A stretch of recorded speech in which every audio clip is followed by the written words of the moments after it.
네, 안녕하세요. 네. 먼저 우리 대학생들에게 이렇게 좋은 장소에서 집회할 수 있도록 이렇게 장소 내어주신 명륜제일교회 성도님들께 감사의 말씀드립니다. 요즘, 어, 다들 아시다시피 이렇게 고등학생이었다가 대학 올라갈 때 신앙 이탈률이 정말 높거든요. 네, 대학 들어가면서 교회를 정말 많이 안 나가게 되는데 이렇게 대학에 와서 이렇게 예수 믿는 믿음을 가지고 신앙생활 한다는 것이 요즘 세상에서는 참 대견하고 그리고 참 장한 일이라고 저는 생각합니다. 우리 성도님들이 우리 학생들 많이 격려해 주시고 또 많이 지지해 주시면 감사하겠습니다. 오늘 말씀을 한번 여러분과 함께 나누려고 합니다. 여러분 혹시 오랫동안 기도해온 기도 제목이 있으십니까? 어, 하나님이 해결해 주시면 참 좋겠는데 10년을 기도해도 20년을 기도해도 잘 이루어지지 않는 것 같아서 어느 순간인가 더 이상 기도하는 것을 포기해본 그런 경험이 있으십니까? 혹은 기도하는 걸 포기하시지는 않았더라도 이제 더 이상 뭐 이렇게 기도해도 하나님이 안 들어주시는 것 같은데 하고 체념해 보신 그런 기억이 있으십니까? 저도 제 개인적으로 아주 오랜 기도 제목이 있었습니다. 거의 제가 이제 우리나라 나이로 이제 딱 앞자리가 이제 5자가 됐는데요. 이 기간 거의 제 인생 전체를 통틀어서 제가 정말 오랫동안 기도해온 기도 제목이 하나 있는데 그것은 저희 아버지에 관한 것인데 제가 이제 불신 가정에서 사실은 자랐습니다. 어머니는 교회를 다니셨고요. 어머니 덕분에 또 모태신앙이에요. 어릴 때부터 교회를 다녔는데 아버지가 이제 믿음이 이제 없으셨기 때문에 간절한 기도 제목이었습니다. 수련회 갈 때마다 하나님 저희 아버지 제발 교회 나가게 해주십시오. 예수님 믿게 해주십시오. 기도했는데 안 들어주시더라고요. 네, 아주 긴 시간 동안. 근데 어느 순간인가 제가 우리 아버지는 안 되나 보다 하고 이렇게 체념한 순간이 있었는데 저희 아버지가 최근에 교회를 나가십니다. 네, 물론 계기는 있었습니다. 아버지가 올해 들어서 몸에서 암이 발견이 되셨어요. 네, 그래서 좀 암 중에서도 대단히 질이 나쁜 그 암이어가지고 되게 근데 다행스럽게도 초기 1기에 발견이 되셔가지고 지금 수술하시고 멀쩡하게 이렇게 잘 계시거든요. 항암도 안 받으시고 예, 멀쩡하게 계신데 그 병원에서 이제 진단받는 날 저랑 이제 같이 가서 의사의 진단을 받고 아버지는 이제 앞이 캄캄해지신 거죠. 암이라고 하니까 겁이 먹은 거죠. 그랬더니 저한테 갑자기 교회 나갈까 하시더라고요.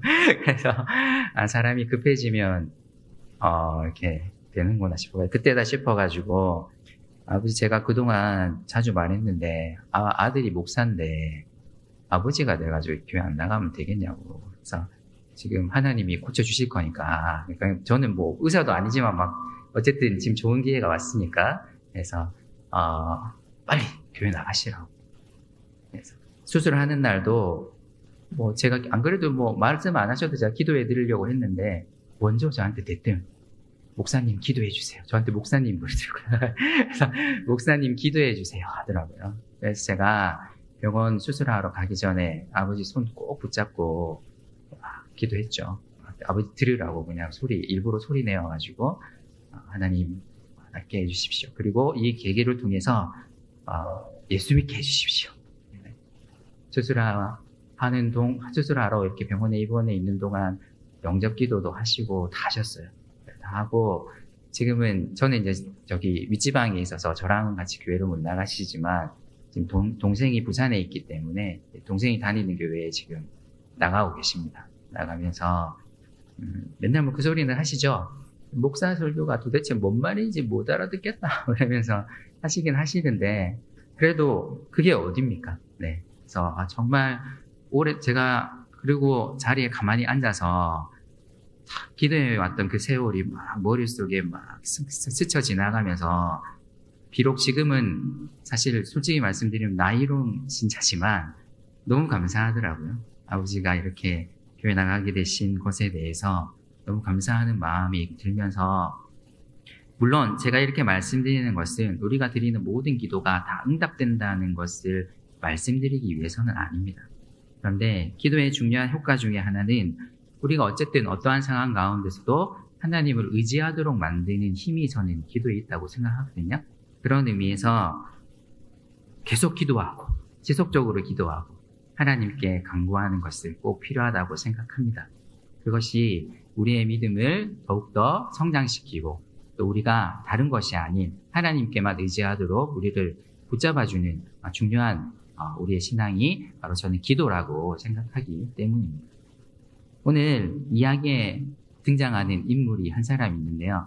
오늘 예수님이 예루살렘에 올라가시는 장면이 나옵니다. 예수님이 예루살렘에 올라가셔서 예루살렘에 있는 양문, 왜 이름이 양문이냐?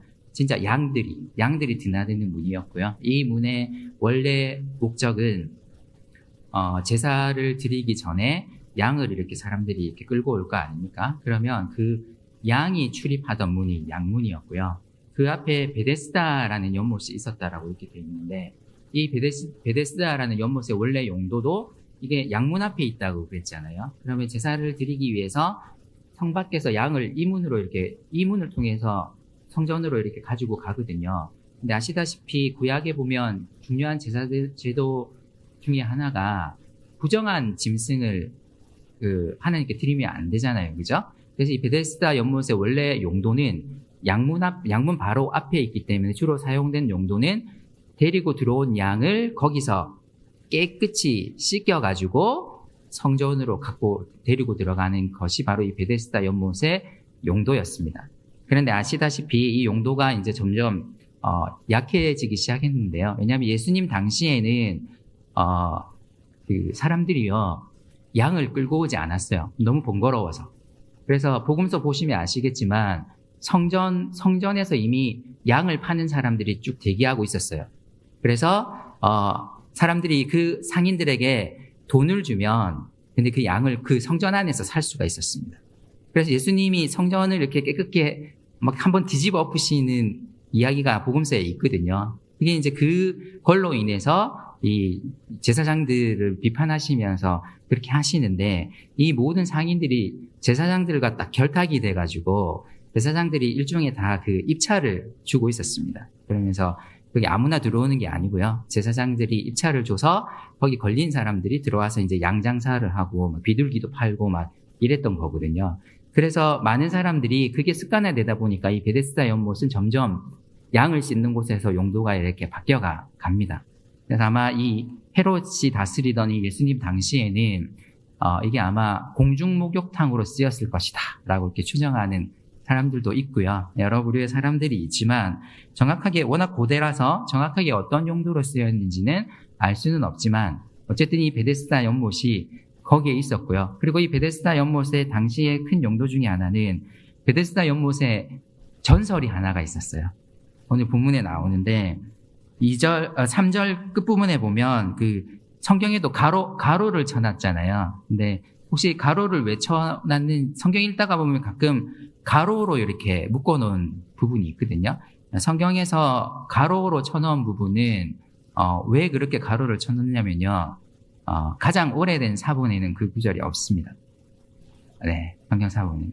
그런데 후대 사본에 그 구절이 좀 있어요. 그래서 이거를 원래 원본에 있었다고 보기에도 애매하고 이런 구절들이 이렇게 가로로 보통 이렇게 묶어 놓거든요. 그러니까 여기 그 가로 안에 어떤 구절이 들어있냐면 물의 움직임을 기다리니 이는 천사가 가끔 못에 내려와 물을 움직이게 하는데 움직인 후에 먼저 들어가는 자는 어떤 병에 걸렸든지 낫게 되미러라. 이렇게 되어 있는데 아마 이 많은 요한복음을 연구하는 학자들이 이 구절은 후대의 어떤 사람들이 이 왜 베데스다 연못에 이 병자들이 있는지를 좀 더 설명해 주기 위해서 그들이 원래 요한복음에는 없는데 그것을 이제 일종의 주석으로 이렇게 달아줬을 것으로 그렇게 이해를 하고요. 실제로 이 연못에 들어간다고 병이 낫지는 않았을 걸로 봅니다. 그냥 일종의 미신이고 일종의 전설처럼 그 사람들이 있었기 때문에 그 사람들이 그 전설, 미신을 믿고 사실은 거기에 있었던 것이죠. 그리고 이 베데스다 연못이 하나가 아니에요. 연못이 두 개로 되어 있습니다. 그 두 개를 합쳐서 그냥 베데스다 연못이라고 하는데요. 이 베데스다 연못이 두 개가 있고 구조 자체가 방향이 그 사방향으로 말하면 북쪽에 하나가 있고 남쪽에 하나가 있고 북쪽 남쪽으로 이렇게 나란히 있는데 이 물이 동한다라는 것은 어떤 현상이냐면요. 이 북쪽에 있는 연못이 물이 차가지고 이제 넘칠 때가 있어요. 가끔씩. 그럼 넘쳐나면서 자연스럽게 남쪽에 있는 두 번째 연못으로 물이 흘러 들어오겠죠. 그러면서 물이 흘러 들어오면서 어떻게 되겠습니까? 물이 막 움직이는 것처럼 보여요. 그렇죠? 그러니까 그런 현상이 있으니까 그때 맨 먼저 그 연못으로 들어가는 사람들 사이에 어떤 미신이 있었냐면 낫게 된다. 어떤 병이든 낫게 된다라는 미신이 있었고 그러다 보니까 보통 이런 미신 주변으로 모이는 사람들은 보통 어떤 사람들일 것 같으세요? 일단 다 병이 있을 것이고 그리고 병이 있는 사람들 중에서도 다 어떤 사람일 것 같으세요? 마음속으로 자기의 병이 낫기를 정말 간절히 바라는 사람들이 모였겠죠. 근데 동시에 아이러니가 뭐냐면 이건 미신이었기 때문에 사실은 실제로는 낫는 사람이 없었을 겁니다. 그래서 오늘과 같이 몇 년 된 사람이 나오는 거예요, 여기서? 38년 된 병자가 나오는 거예요. 38년. 이 38년 된 병자가 거기에 앉아가지고 뭐만 기다리냐면 물이 이렇게 움직이기를 기다리고 있는 거죠. 이게 당시 양문 주변의 풍경이었습니다. 풍경이었어요. 요한복음에는요, 물 이야기가 엄청 많이 나옵니다. 물 이야기가. 예수님도 자신을 나는 생수다. 나를 마시는 자는 영원히 목마르지 않는다. 라고 말씀하세요. 근데 이것도 물이잖아요. 그러니까 이게 어떤 것과 대비되냐면 지금 예수님이라는 생수를 마셔야 되는데 이 사람들이 어디에 와 있는 거예요? 실제로는 잘못된 물에 와 있는 거예요. 잘못된 물을 마시려고 지금 와 있는 거예요. 그걸 기대하면서 예수님이라는 생수를 마셔야 되는데 잘못된 물에 와 있다라는 것을 묘사하기 위해서 요한이 일부러 이런 식으로 이야기를 풀어나가는 겁니다. 예수님께 나가야 되는데 잘못된 곳에 와서 지금 뭔가를 바라고 있다는 것이죠. 그런데 그곳에 진짜 생수이신 누가 나타나신 겁니까? 예수님이 나타나신 거죠. 진짜 생수이신.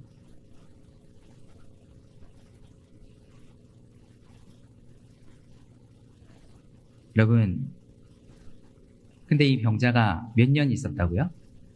38년 있었습니다. 마음이 어땠을 것 같으세요? 38년 동안 거기 있었을 거예요. 근데 나중에 예수님이 일어나라 하면서 고치시는 거 보니까 아마 일어날 수 없는 사람이었던 것 같아요. 무슨 병인지 정확하게 나와 있지는 않지만, 그렇죠? 일어나서 걸으라 하는 말씀을 볼 때 이 사람은 혼자 힘으로는 도무지 걸을 수 없는 사람이었을 겁니다. 그럼 38년 동안 어떻게 여기에 나와 있었을까요? 베데스다 연못에.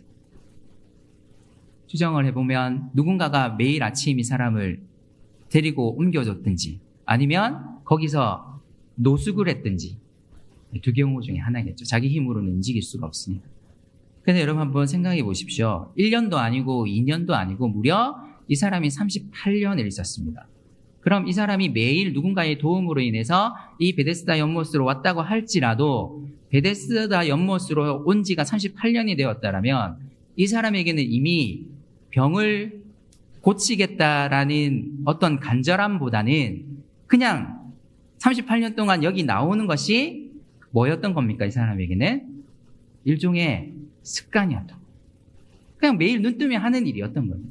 그냥 굳이 병 고침을 바라는 그런 마음이, 예수님이 나중에 물으시잖아요. 예수님 뭐라고 전곡을 찌르시냐면 너 정말 낫고 싶습니까? 라고 묻거든요. 근데 이 사람이 동문서답을 해요. 낫고 싶다는 말을 안 해요. 안 하거든요. 그것으로 추정해 볼 때 이 사람은 38년이 지나면서 내 병을 누가 고칠 수 있겠나? 내가 걷지도 못하는데 자기도 알잖아요. 걷지도 못하는데 물이 움직이면 어떻게 거기에 들어갑니까, 자기가? 갈 수가 없잖아요. 그럼 근데도 38년을 여기 나와 있었어요. 38년에. 이 사람이, 제가 질문 한번 해볼게요. 이 사람이 진짜 이 38년이 되는 이 예수님이 찾아오신 시점에 정말 병을 낫기 위해서 여기 와 있을까요? 그런 거 혹시 아세요? 그런 마음은 없지만 그냥 여기 와 있으면 집에 있는 것보다 마음이 편해서. 네.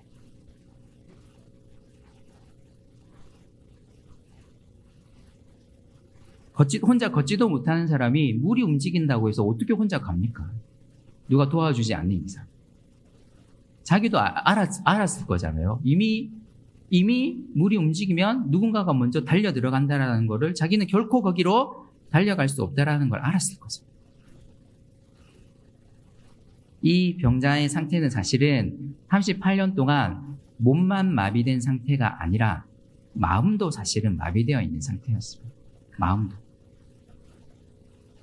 미신을 믿는 사람이었지만 그것이 자신에게 일어날 거라고는 사실 생각하지 않는 사람이었습니다.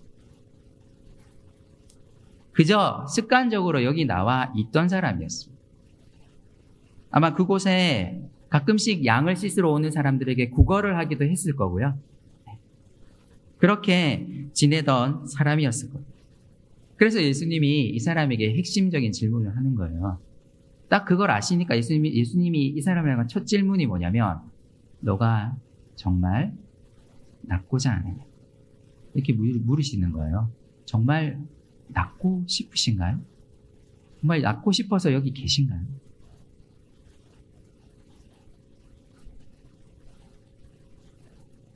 우리가 신앙의 연륜이 쌓여가면 믿음이 성장하고 사실은 저는 변화를 더 갈망해야 된다고 생각하거든요. 주님께서 나를 좀 더 변화시켜 주시고 좀 더 훈련시켜 주셔서 점점 더 자라가기를 소망해야 한다고 생각하거든요. 그런데 어느 순간이 되면 내 직분과 내 신앙의 연수만 믿고 더 이상 변화에 대한 갈망이 사실은 없어져요. 그럴 때 예수님이 와서 물으실 수 있어요, 우리에게. 정말 변화되고 싶습니까? 정말 주님이 여러분을 변화시켜 주시기를 바라는지. 예수님을 믿는다는 건 뭡니까? 그냥 예배만 드리고 그냥 이렇게 헌금하고 이런 신앙적인 행위만을 의미하는 것은 저는 아니라고 생각하거든요. 예수님 믿는 사람들은요, 날마다 그분의 말씀으로 인한 변화를 저는 경험해야 된다고 생각합니다. 성경만 이렇게 통독해도 사실은 소용이 없습니다. 그것보다 훨씬 중요한 것은 말씀이 우리에게 주는 변화를 기대해야 해요. 오래되신 분일수록 아이고 기도해봤자 안 되더라. 성경 맨날 읽으면 뭐하노. 뭔 말인지도 모르겠고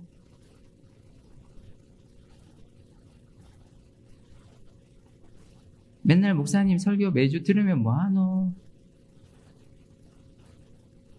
이런 일들이 우리 가운데 계속 반복되면서 저 같은 목사들이 사실은 제일 위험한 사람들이죠. 성도들에게는 막 이렇게 가르치지만 정작 하나님의 말씀이 자신을 변화시키는 것에 대해서는 둔감한 사람이 될 수가 있는 위험이 있습니다. 말씀을 준비하면서 하나님이 주시는 은혜를 경험한 적이 언젠지 한번 생각해 볼 때 까마득하게 느껴질 때가 있습니다. 정작 나는 하나님이 나를 변화시킬 것에 대한 기대를 안 하면서 다른 사람에게 가서 말씀이 여러분을 변화시킬 겁니다 라고 말하는 것이 위선적으로 느껴질 때가 저도 가끔 있습니다. 여러분 한번 잘 생각해 보십시오. 우리가 예배를 왜 드리고 여기 와서 왜 하나님의 말씀을 듣습니까? 그냥 듣기 좋아서요? 말씀이 그냥 듣기 좋고 그래서요? 듣기 좋은데 왜 자꾸 졸죠 우리는? 말씀을 들으면서?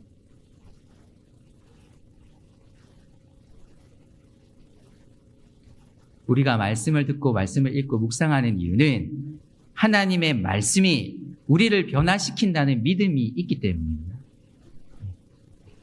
하나님의 말씀이 능력이 있다라는 것을 믿기 때문입니다. 하나님의 말씀은요, 능력이 있기 때문에 우리가 묵상하고 듣고 읽고 하는 것이지 아무런 능력이 없는 것을 우리가 읽을 수는 없다라는 것이죠. 그런데 이상하게 신앙의 연륜이 오래되면 오래될수록 그게 그거고 저게 저거고 말씀이 주는 변화에 대해서 더 이상 기대하지 않게 되고,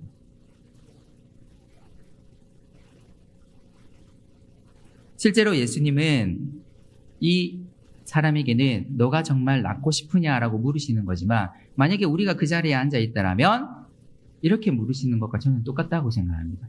너가 정말 말씀으로 변화되고 싶으냐?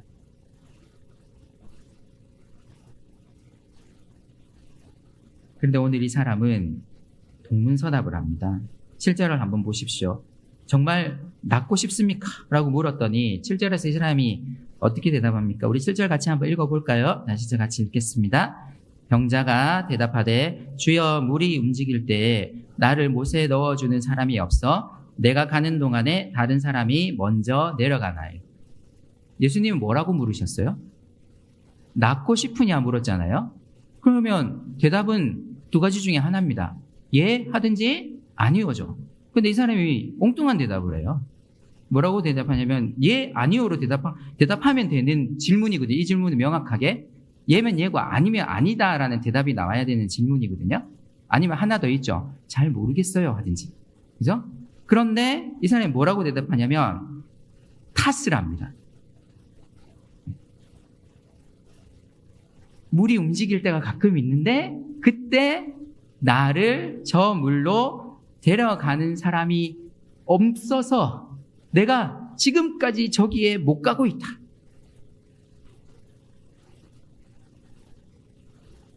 예수님의 질문에 대한 대답을, 올바른 대답을 사실 이 사람은 회피하고 있는 것입니다. 그러면서 탓을 누구로 돌리냐면 자기 탓도 아니고 나를 데려다 주는 사람이 없어서 그렇다. 남 탓으로 돌리잖아요.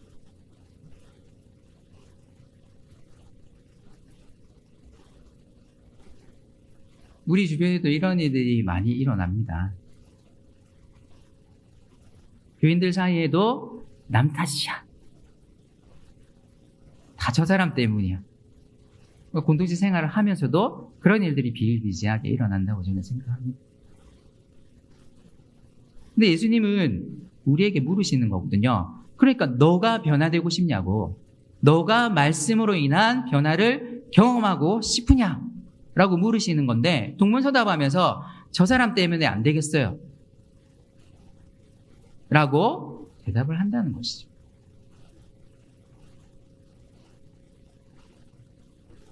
오늘 이 이야기는 요한복음의 총 7가지의 표적이라고 불리는 기적이 나오거든요. 요한복음에서는 기적이라고 하지 않고 표적이라고 합니다. 그게 요한복음에 총 7가지가 있는데, 오늘 이 이야기는 세 번째 표적인데요.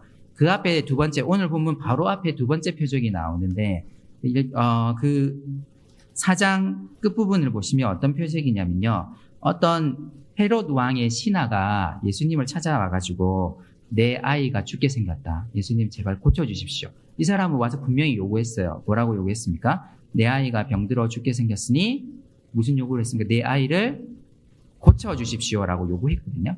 네, 요구했어요. 그랬더니 예수님이 가라. 내 아이가 살았다. 라고 하고, 어떤 요한복음은 그 다음에 어떤 묘사를 하냐면 이 사람이 예수님의 그 말을 믿고 집으로 갔다. 집으로 갔는데 가는 도중에 누가 달려와가지고 아이가 깨어났습니다. 살아났습니다. 하는 거예요.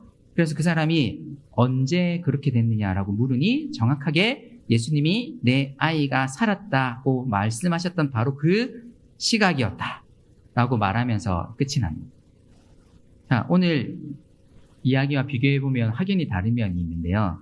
두 번째 표적에서 자기 아이의 병고침을 받은 사람은 분명하게 예수님께 무슨 의사를 표현했습니까? 낫고 싶다라고 표현했죠. 그죠? 낫게 해주십시오. 근데 오늘 이 사람 이야기에는 한 군데도 예수님이 정말 낫고자 하느냐라고 했으면 예, 낫고 싶습니다. 고쳐주십시오. 이렇게 대답을 이 사람은 하지 않습니다. 이해가 됩니다. 이 사람이 여기에 나와 있은 지 몇 년이나 됐다고요? 38년 됐어요. 앞에 나오는 이야기의 왕의 신하는요, 갑자기 아이가 그렇게 되는 바람에, 갑자기 그렇게 돼서, 그렇게 된 동시에 사실 예수님이 찾아왔기 때문에 사실은 간절했을 겁니다. 근데 이 사람은 38년이나 됐기 때문에 예수님에 대한 소문이 이미 파다했지만 예수님이 정말 낳고 싶냐고 물었을 때도 바로 대답하지 않았던 것이죠. 38년 된 그게 계속 머릿속에 남아있기 때문에 38년 동안 아무도 이걸 하지 못했다는 겁니다.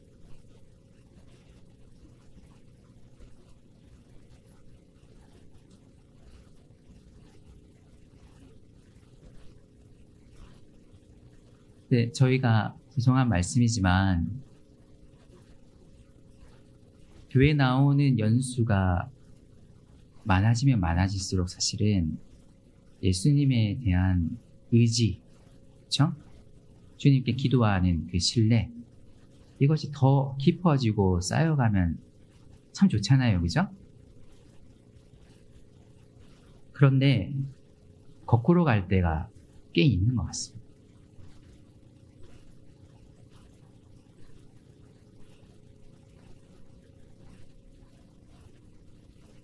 제가 다시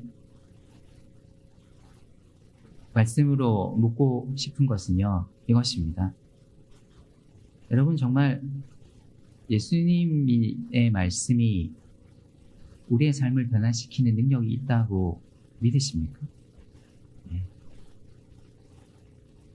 그러면 말씀을 대하실 때 어떤 방식으로든 아침에 큐티를 하든지 성경을 통독을 하든지 설교를 들으시든지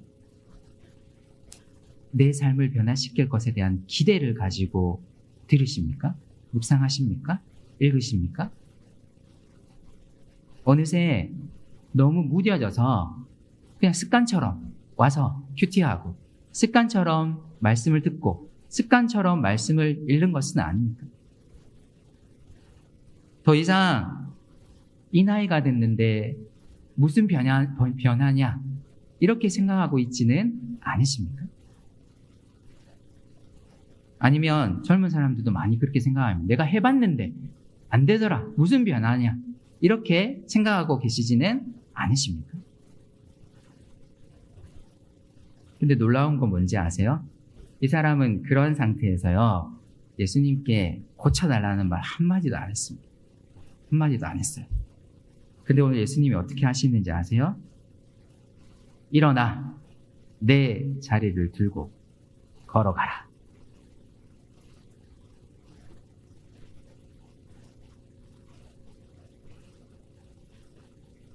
이 사람이 어떻게 됐습니까? 아시죠? 어떻게 됐습니까? 요한복음이 되게 충격적으로 너무 다이나믹하게 잘 묘사해 놓았는데요.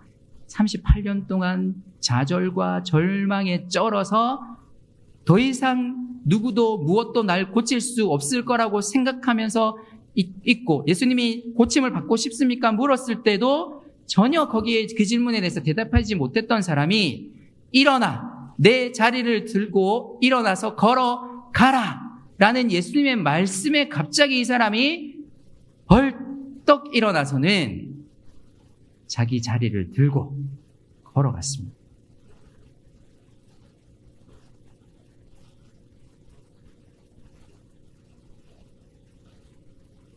예수님이 오늘 이 이야기를 통해서 무엇을 보여주고자 하시는 걸까요? 우리는 사실 예수님에 대한 깊은 불신이 많습니다. 오늘 이 베데스다라는 이름도 참 독특한 이름인데요. 벳에스다, 여기 줄여가지고 베데스다, 연음 법칙으로 이렇게 베데스다 이렇게 부르는데요. 벳은 히브리어로 집이라는 뜻이고요. 뒤에 나오는 에스다라는 것은 정확하게 무슨 뜻인지 정확하게 알 수는 없지만 많은 신학자들은 아마 자비라는 뜻을 가지고 있었을 걸로 봅니다. 그럼 이 베데스다 연못의 이름이 뭐예요? 자비의 집이잖아요. 근데 사실은 이 자비의 집이라는 이름을 가진 베데스다 연못이 사실은 아수라장입니다. 사실은 경쟁의 집이에요. 왜냐하면 자비의 집이 아니고 물이 움직이면 서로 먼저 들어가기 위해서 어떻게 하는 곳입니까? 서로 달려가는 곳입니다. 1등만 살아남을 수 있어요. 1등만.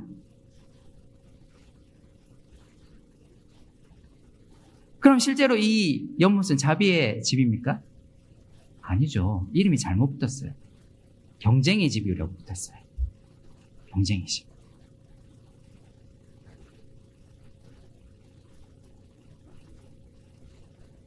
우리가 이런 세상에서 살아갑니다.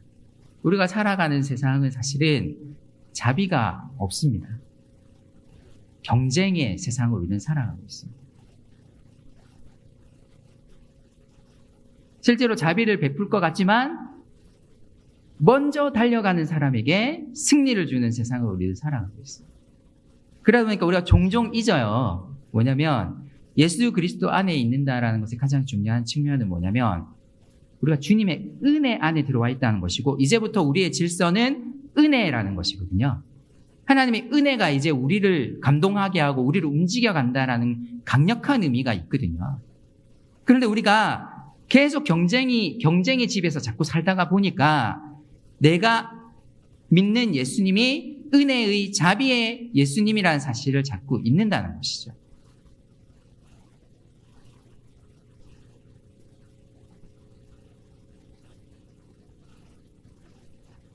그래서 자꾸 무기력해집니다.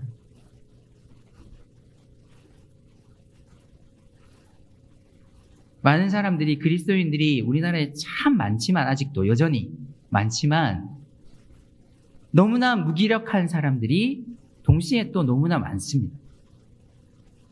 교회를 다니고 예배를 드리고 매주 주일 예배 말씀을 듣고 큐티를 하고 말씀 묵상을 하지만 더 이상 내 삶의 변화에 대해서 관심이 없는 안타깝게도 많이 있습니다. 아닌 분들도 물론 있죠.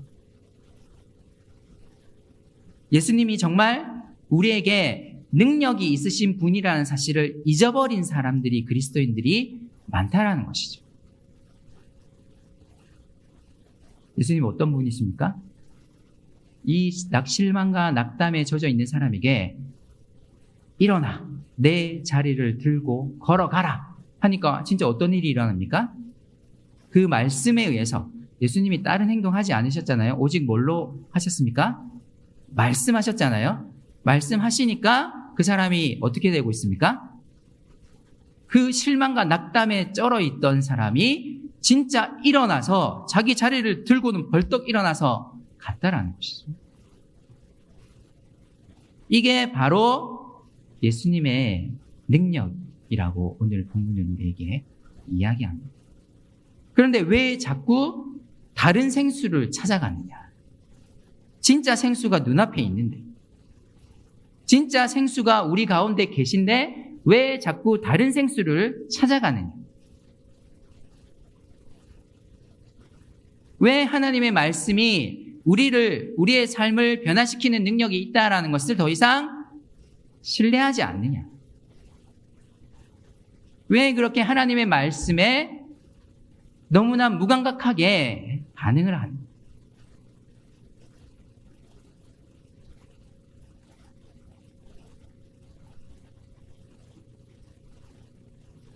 그리스도인 공동체가 어떤 공동체입니까?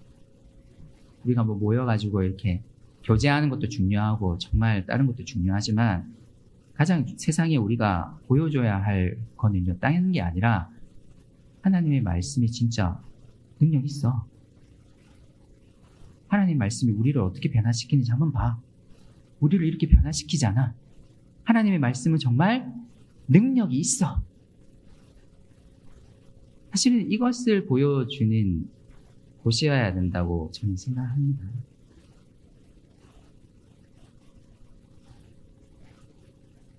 오늘 예수님이 사실 우리에게 이렇게 말씀하시는 것과 저는 똑같다고 생각합니다. 그렇게 자꾸 주저앉아 있지 말고 내 말씀의 능력을 믿고 일어나서 걸으라. 일어나서 걸으라. 그러면 그대로 이루어진다.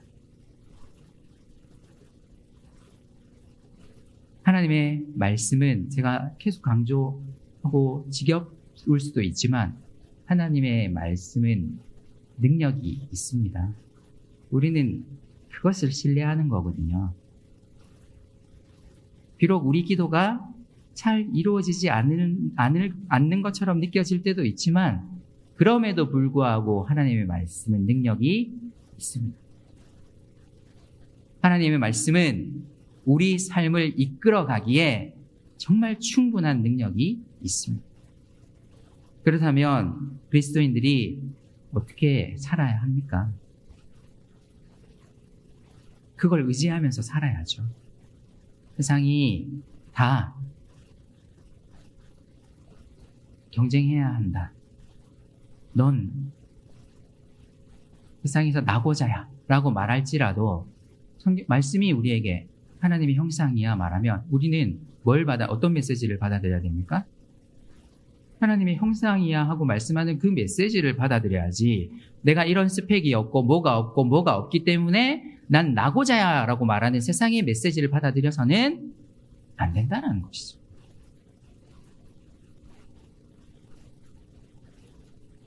세상은 직분으로 사람들을 평가하지만 아시잖아요. 하나님은 우리를 왜 구원하셨습니까? 요한이 잘 설명했거든요.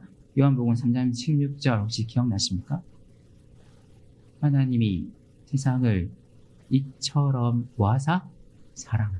그럼 거기에 중요한 메시지는 뭡니까? 하나님이 우리를 어떻게 하신다고요? 사랑하사. 근데 왜 자꾸 하나님 나 미워하시는 것 같아요? 하나님 나 싫어하시는 거 아닐까? 왜 자꾸 그렇게 생각하나요? 분명히 나와 있는데 말씀에 하나님이 세상을 이처럼 사랑하사 얼마나 사랑하시는지 그의 독생자를 주시기까지 하셨습니다.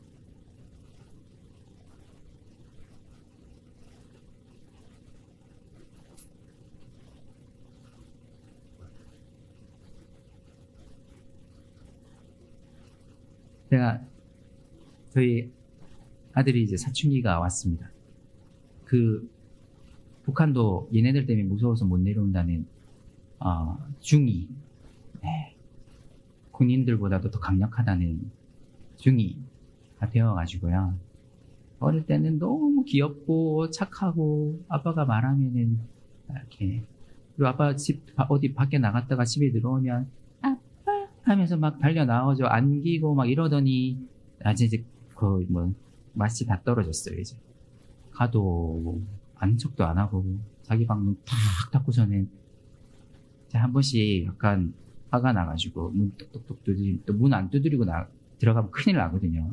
문 똑똑똑 두드리고 들어가서 아빠 왔어 하고 부드럽게 이야기하거든요. 그러면 하고는 다시 아빠 왔다니까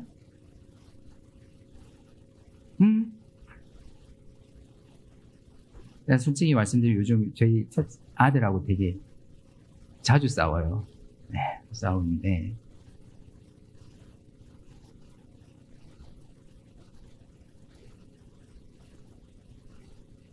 근데 사실은 다르게 생각하면은요, 얘가 아빠한테 왜 그럴까요?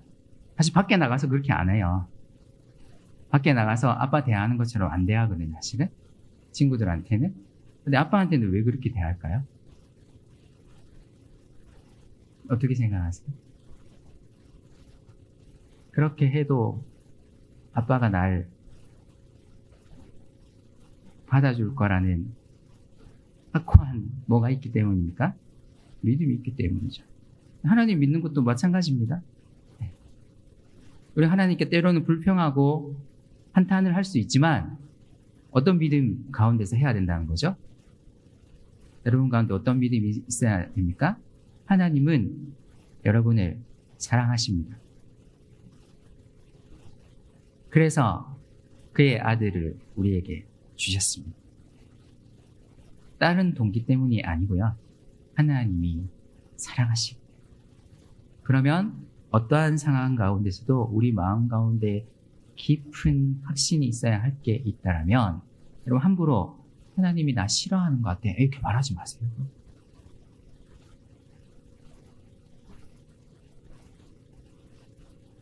근데 세상은 그렇게 접근합니다.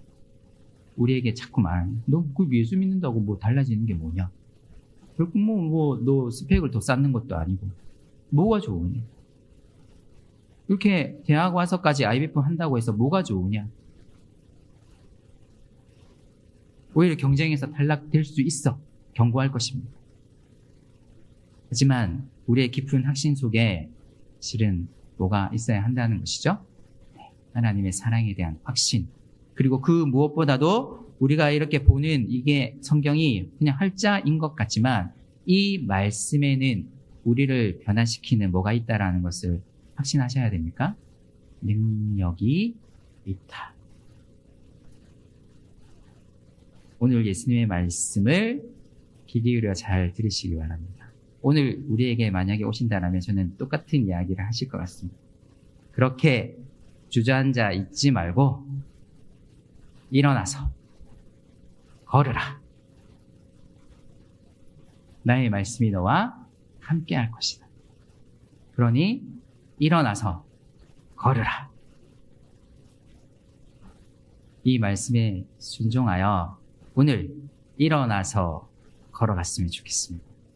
그런 저와 여러분이 되시기를 진심으로 소원합니다. 말씀 생각하면서 함께 기도하시겠습니다. 다시 한번 기도하실 때 다시 한번 떠올려 보십시오. 걸을 의지도 없고 38년이 되는 동안 낙담과 실망에 가득 차 있던 이 병자를 향해서 일어나서 걸으라 라고 명령하시는 그 주님의 생생한 음성을 한번 떠올려 보십시오. 오늘 우리에게도 예수님이 그렇게 말씀하실 거라고 저는 생각합니다. 일어나서 걸으라. 그렇게 주저앉아 있지 말고 내 말씀의 능력을 신뢰하고 일어나서 걸으라. 우리 시간 하나님께 기도할 때 요즘 여러분이 힘들어하는 일들이 있습니까? 좀 떠올려 보면서 주님 말씀 능력 믿고 일어나 걷게 해주십시오. 계속 주님을 신뢰하게 해주십시오. 우리 이렇게 같이 기도했으면 좋겠습니다. 우리 말씀 생각하면서 같이 기도하겠습니다.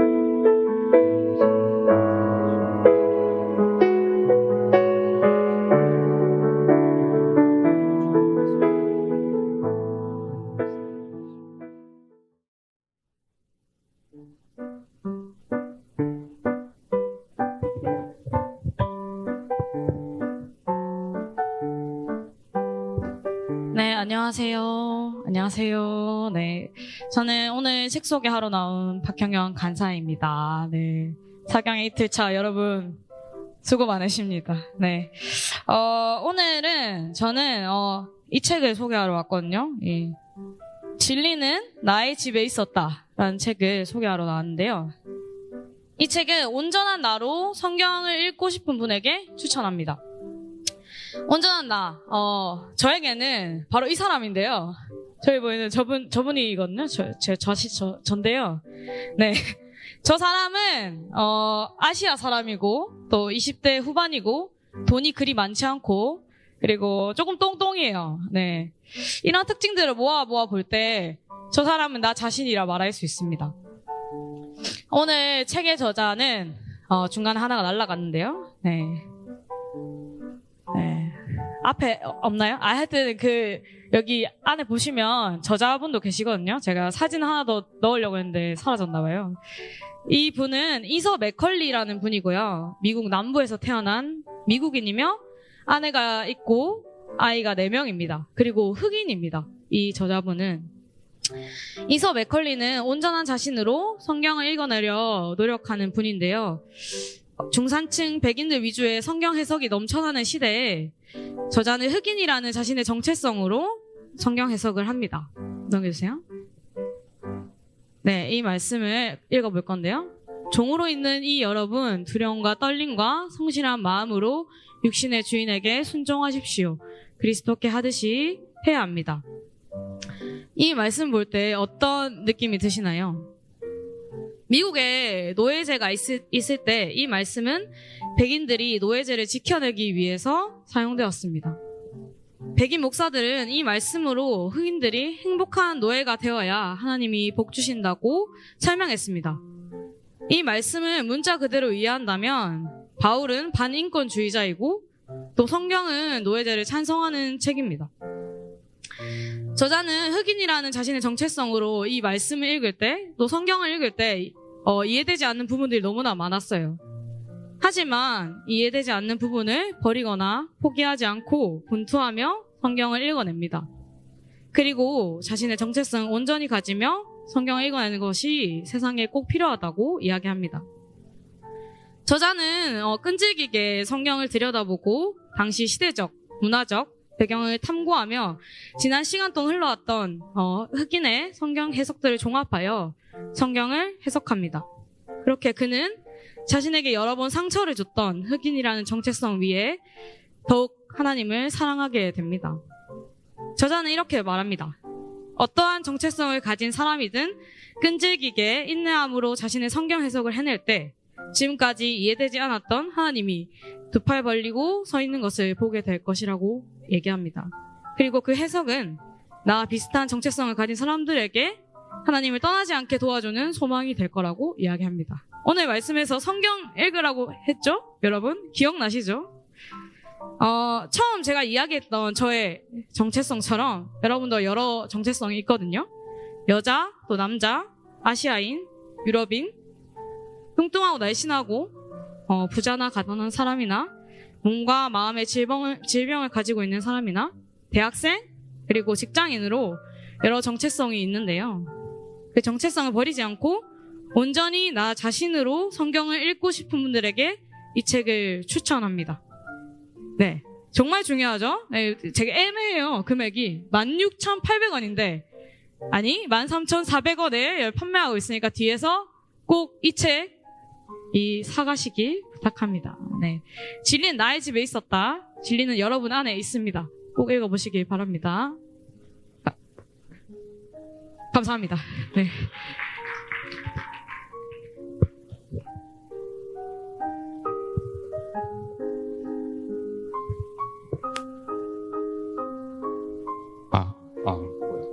네. 네, 광고를 하러 나온 이유미 간사입니다. 네, 반갑습니다. 네, 광고 띄워주세요. 네, 사경에는 헌금으로 운영하고 있습니다. 뒤에 이제 헌금함을 뒀거든요. 이제 여러분 오고 가시면서 네, 헌금하시면 되고, 앞에 보이는 계좌번호나 여러분이 가지고 계신 가이드북 통해서 네, 헌금해 주시면 좋겠습니다. 네, 겨울훈련 2024년 1월 3일부터 6일까지 네, 무려 수영여교회 경주 수양관 그 좋은 곳에서 이제 훈련을 하게 됐는데요. 네, 제가 답사를 가봤는데 진짜 좋아요. 진짜 좋고 시설 너무 좋아서 진짜 교회 옮기고 싶다 생각 들 수도 있고 없을 수 있는 어쨌든 예, 그렇고요. 네, 다음. 네, 11월은 신규 후원자 모집의 달로 네, 저희가 하고 있습니다. 그래서 여러 가지 이유로 후원을 끊으셨거나 후원을 하고 싶은데 어떻게 하는지 몰라서 이제 하지 못하고 계셨던 분들은 이 링크를 열어보시면은 친절하게 잘 적혀 있거든요. 그래서 핸드폰 열어서 네, 링크 등록해 주시면 좋겠습니다. 네, 오늘 코너 하나 없어서 좀 당황하셨을 수도 있을 것 같은데 네, 어떤 시간 관계상 좀 빠졌고요.